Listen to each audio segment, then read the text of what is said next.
Welcome back to the library, dear Wanderer. Today we're going to head back to Library Wing 1, the Hidden Nest. Back to the first oak shelf, where we'll pick up the first work we see. This one was brought to the library by RJB_R.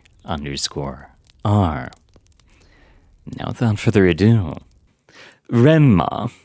Once in the kingdom of Suva, there was a warlock of some renown by the name of Renmar the Trebuchet. A shy man, he rarely ventured outside his front parlor and always sent his feline companion to do menial errands. Most of his waking hours were devoted to the procurement of spells of any type. Levitation, incantation, dissimulation, all were practiced behind his closed parlor door. He would often use dozens of spells and incantations in one day, disregarding magical pressure to obtain the results he desired.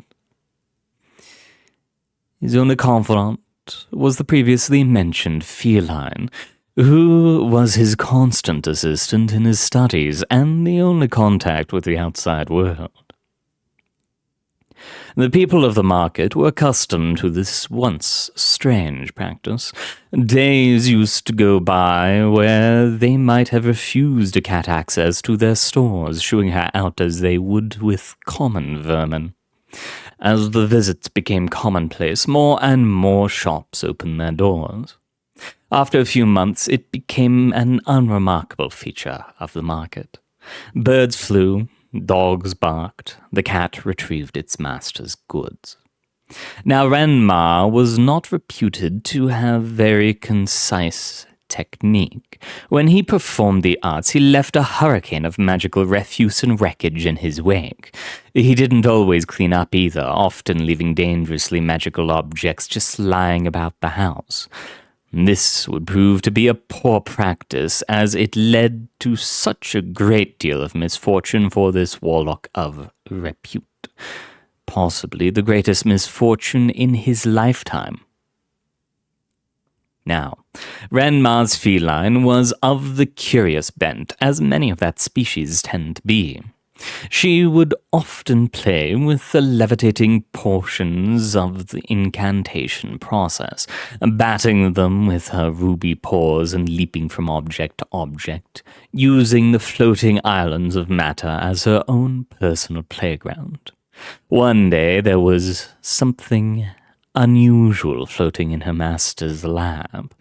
A misty green circle glistening with an unknown light and hovering at the center of the room. Without a second thought, she leapt towards it, expecting to land on a solid circle. Instead, she was turbulently tossed into the air, landing headfirst into the ceiling. Shaking her achy whiskers, she looked up. Or was it down? The floating portions of the home were now suspended above her, and indeed, the ceiling was now beneath her feet. Tentatively, she took a few steps, inspecting her new predicament. Deciding that she must find a way back to the ground, she once again launched herself into space. Attempting to latch on to one of the numerous levitating objects in the magician's room. Sinking her claws into a floating tome, she was able to hang on to it, but the book proved to be a poor source of support. Soon she found her velocity carrying her throughout the room, colliding with all sorts of other objects and creating a terrible ruckus. Her path sailed towards the window. She could feel a cool wind rustling her fur as she sailed into the air, tickling her ears. Looking down, she could see Renmar's home disappearing into the countryside. Soon, lines representing the many farms and estates in Suva began to come into view, before they too were obscured by a white mist floating in the air around her. Everything seemed to be a pale shade of blue with some streaks of black crisscrossing it. The black lines grew bigger, and the blue grew dimmer. The wind whistling by became less and less pervasive, until soon it became nothing at all. She could feel her fur start to wander, as though it had a mind of its own, and that mind was filled with a desire to wander from the body. As she looked up into the gaping black abyss rapidly growing above her, she could see small dots of light, hundreds of them painting a brilliant canvas of lights across the sky. Nobody in Suva or anywhere else knows what happened to Renmar after that. Some people say he left to search the earth for his companion. Other men claim that he left to the stars to be with her as they saw the heavens. All that they really knew is when he left, he cleaned up his home and left a note to the townspeople. It's probably still nailed to his door with that big rusty stake to this day. Gone to see her. My fault. Have to rectify before it is too late. Will return if possible. R.M. Poor little cats. But for now we'll move on to the next work. This one was brought to the library by Malverick 1. Now without further ado. Provenance. Before time was born, the serpent slithered through the nether with no destination and no goal. It did not know the meaning of its existence, nor who had created it. There were others like it, but never quite the same. They were busy with their own matters, locked in a never-ending conflict over the right of creation. The serpent, however, cared little for this struggle amongst the Celestials. No, they were simply content with wandering through the nether with only their thoughts to keep them company. However, a chance meeting with a strange girl would prove the serpent's contentedness to be merely a facade. "You look lonely," the girl in red said to them, perched on her throne. "And how would you know?" the serpent retorted, baring their fangs. "I know loneliness, serpent, and you look the loneliest of all," she replied with not a hint of fear. "I do not need your pity. Let me be on my way. I have places to be." "You need not lie, serpent. You wander with no destination, an aimless god." They glared at the girl in red, furious only because her words bore truth. "And what of you? What is your destination? You are of my ilk, a wanderer." A small grin played on her lips as she looked down on the serpent from her throne. "No, we are much different. I have purpose while you do not. Do you not want purpose, my friend?" "I am not your friend." "That is not for you to decide. Answer my question."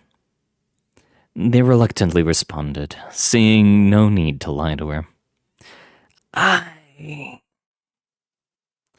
I do want purpose. I want meaning." "You are smarter than you think, serpent. Are you sure your purpose is not to spread that knowledge?" she said with a coy smile. Spread their knowledge? Sure, they considered themselves smarter than most, but they had never dreamed of being one to teach.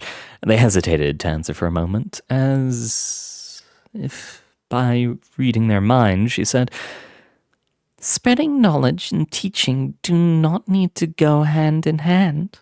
Instead, you could build." "Build?" they asked with some hesitation. "A place to house your knowledge. Let others find it on their own. Make of it what they will," she said with that same coy smile. Yes, a place to house their knowledge. An infinite fountain of learning that would never run dry. They would finally have a home. However, something still nagged the serpent's mind. "I thank you for the guidance. But who are you? Why help a wanderer? They asked the girl in red. She smiled for a very brief moment. The serpent swore they saw cruelty in those eyes. I have many names, but also none. The King of Red, the Sanguine Courtier, and some that even I have forgotten. Serpent. As for my purpose, I simply wish to help a fellow wanderer. You said you were not of my ilk, King. She laughed heartily at this, rocking back and forth for a moment on her throne. I suppose I did. I'm a fickle one, from what I've been told. I've always had a hard time making up my mind. You're an odd one. And so are you. I suppose that's why I like you so much. Make sure to invite me when you've made your library, Serpent. The serpent would simply nod before they made their leave, their new destination in mind. However, the serpent did not have the power necessary to create the House of Knowledge they sought. First, there was a bargain for power to be made, one with flesh and machine. Among the Celestials, there were two brothers that constantly quarreled. However, it was not over the right of creation like the others, but rather over their ideals. The older brother was large and his flesh cumbersome, whilst the younger brother was lithe and his skin that mimicked the most lustrous of metals. The elder brother believed that flesh was the path of creation and reveled in his excess, while the younger brother believed that metal was the true path and flesh was much too weak to bear the world. They were in the middle of one of their many quarrels when the serpent arrived, bearing gifts. To the younger brother, they gave a tome that spoke of every metal that would exist, and to the older brother a scroll that detailed the secrets of flesh even he had yet to discover. They looked at the serpent in unison, eager to have received such amazing gifts, but distrustful of the serpent, whom had always kept to themselves. I am in need of your help, both of you. To have given me such a gift, I'm sure I can help, the younger brother enthusiastically responded. However, the elder brother was not so easy to convince. And what is it that you require, aimless serpent? To have been called aimless would have surely hurt the serpent's heart, had they not found their purpose only a short time ago. I wish to create a place to house my library, and people to catalog the information therein. That is why I need the both of you. The brothers mulled over the serpent's proposition for only a moment before nodding in unison. The younger brother would build this library for the serpent, and the eldest would create workers to maintain it. Despite their constant quarreling, both were secretly happy to be in unison for this venture. The serpent, however, still had one task left before its work could truly be complete. It was all well and good to have a library, but it would mean nothing if there was no way for one to access it. If it was to create a means to enter the library, a final bargain would have to be made, this time with the unfounded star. There was an anomaly among the Celestials, with even more ill repute than the serpent.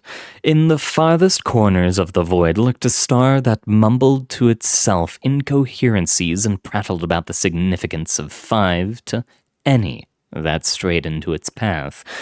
Like the brothers and the serpent, it seemingly had no interest in gaining the right of creation. While its illogical nature was known by all, only the serpent knew of the great power it held. The serpent carefully approached, careful not to scare him away. 5 rings to light the way, 5 roses to guard the path. Excuse me. I want to ask something. The serpent carefully interjected, fearful that they had accidentally interrupted the star's thought. Ask, was all the star responded with as it continued to mumble incoherencies under its breath. I need a power that only you possesses. I aim to build a library, a house for all knowledge. However, I need some method for the mortals to travel in between. I need... Ways, the star interjected before returning to its mumbling. Yes, ways. The serpent wasn't quite sure what ways were, but knew it felt right. If it's knowledge you seek, I can give it to you if you help me. You seek the 5th power, correct? I have some knowledge pertain. It means nothing if it's given, only if it's taken. Have the ways, the star responded before breaking off a tip of one of its points and handing it to the serpent. Before the serpent could utter a word of thanks, the star disappeared in a billow of smoke. With all the pieces collected, the serpent was free to make its library. It became a place that any could reach, if they had the courage to grasp at the knowledge that lay within. And with that creation story of the library out of the way, we've come to the end of our reading, dear researchers. Thank you very much for coming. It has been an honor reading for you. Good luck out there, and I hope to see you all next time. 10 more to go for the shelf.